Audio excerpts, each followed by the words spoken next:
everyone, my name is Amanda. This is my first YouTube video. For the last 3 years, I've actually had a blog called Literary Weaponry, literarｙweaponry.com, for those of you who haven't seen that before. I'll leave a link down below if you'd like to look at it.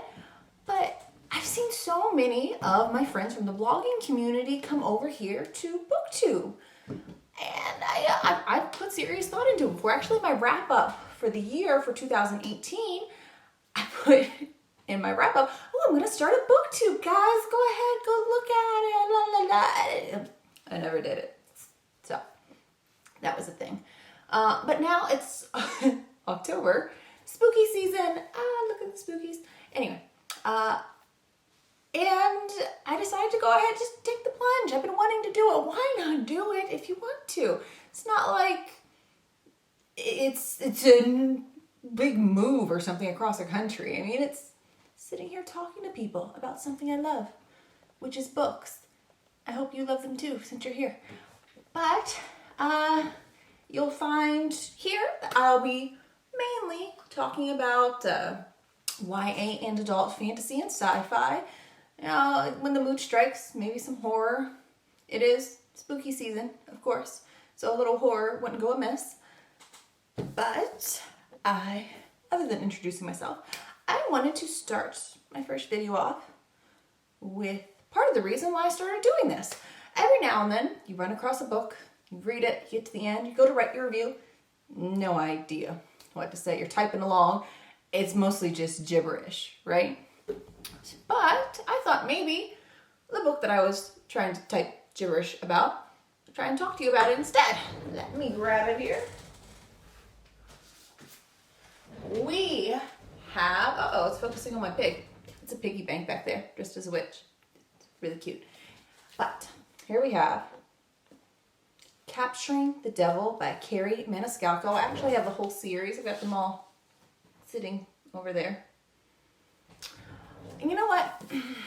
In all honesty, I did not really enjoy the first 3 books of this series. We had Stalking Jack the Ripper, Hunting Prince Dracula, and Escaping from Houdini. Of those 3, Escaping from Houdini was my favorite because I felt like the characters, if you haven't read them, you'll have no idea what I'm talking about. But for those of you that have, or are just curious, I felt like the characters in Escaping from Houdini had the most growth. They explored themselves more in that book, especially our leading lady, Miss Audrey Rose.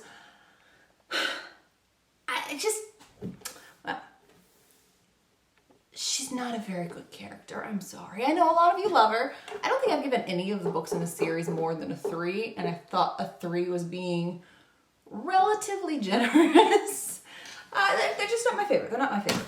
But, if you've read the first 3, let's have a quick chat about Capturing the Devil.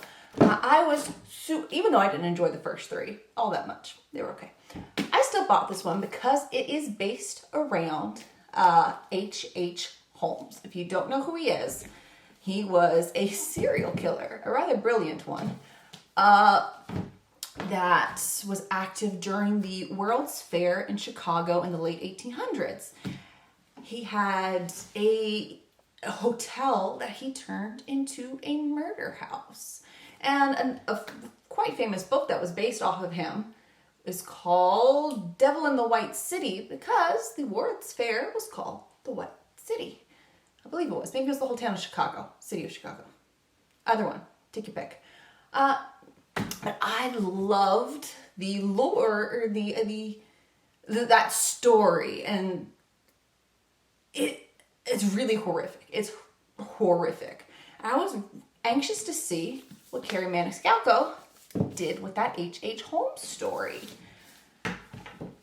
And it was kind of terrible. Most of this book is based around the love story of Miss Audrey Rose and her Thomas. I think his name's Thomas. I don't really care because he's about as interesting as wet paper.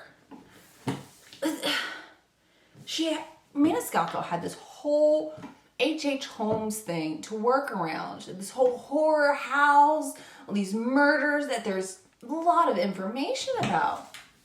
And instead of doing much with it, it was all about romance and like the whole thing. Like the first couple chapters, I get it. Because a lot of a big part of what people seem to love about this series is that love story between Audrey Rose and Thomas. So I understood that, parts of it would still be about that. Even though I'm not on board with the relationship. I don't like either of them that much. I think Audrey Rose would be better off without his dumb little butt. Let's go there. But,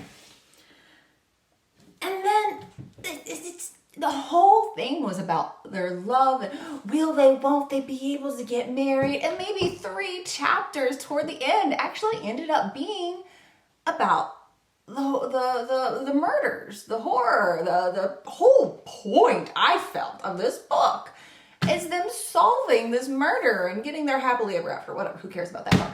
But maybe 3 chapters of the actual horror, and at least in the other 3 books, you got details of the murders that were happening that Audrey Rose was having to solve. And in this book, you didn't really get that. It was just side information, I suppose. It was never given any detail. It was the backstory. The mystery in this book was the backstory. I'm so glad I decided to talk about this because that hadn't occurred to me yet. That the main story of this book was the romance, the mystery, the murders, the solving, the forensics, that whole wonderful part was the backstory. It was the backup to the main to-do, which bored me to death. I understand that people love these books. I completely do. And I can even see why. If you are a huge fan of love stories, if you enjoyed watching the relationship develop, if that is your thing, get on board with Stalking Jack the Ripper.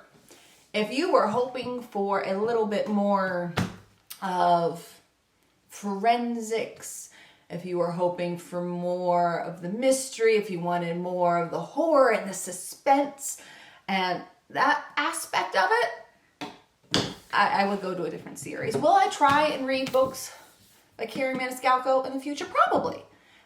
At its heart, these books are well written. Just because they weren't written for me doesn't make them bad. It just means that I didn't personally enjoy them. And I really wish I had given up after I didn't really enjoy Stalking Jack the Ripper. But the concepts behind the books are what pulled me in. I wanted what they were pitched as. And most of the pitches that I saw, maybe I missed something. Most of the pitches I saw were about the mysteries. And I wanted more of that. And I barely got any of it. And this is the worst of it all, of them all. I mean, in Prince and Princess Dracula and Escaping from Houdini, you get a lot more of the mystery, especially in Stalking Jack the Ripper, the first one, because that's like the whole thing that gets the whole crew together to start solving these things like a Scooby-Doo gang. But in Capturing the Devil, you miss out on any of the forensic science, any of that aspect that Audrey Rose has been working so hard and diligently to become a professional at. Watch me as I stutter. She was working to become a professional at this forensic science, and she's really very good at it, which is wonderful because this is the late 1800s. Women don't get to do anything but host tea parties and talk about dresses. So the fact that she was doing this was exciting to me. I thought it was amazing. But then it revolved around a man that was just the dullest. I could have done without Thomas. I'm sorry. You're going to be so mad. That's okay. But at the end of the day, I gave this 2 stars. I initially had given it 3. I went back and changed it to 2. It's the worst book of the series. I think we've seen, and this is the conclusion of the series as well. And I think recently we've all noticed, many of us have noticed anyway, that the last book in a series or trilogy just hasn't been as good lately. Maybe it's just me. I mean, I didn't enjoy Dark Dawn either, which was the conclusion of that trilogy by Jay Kristoff. Didn't dig that. But maybe the concluding stories aren't as good lately. Maybe I'm just overly picky. I don't know. If you have any thoughts about it, let me know in the comments. And I'd love to see you all here. If you want to chat, I'm over on Twitter. I'll leave the link for that down below. And I hope to see you again sometime. Talk to you soon.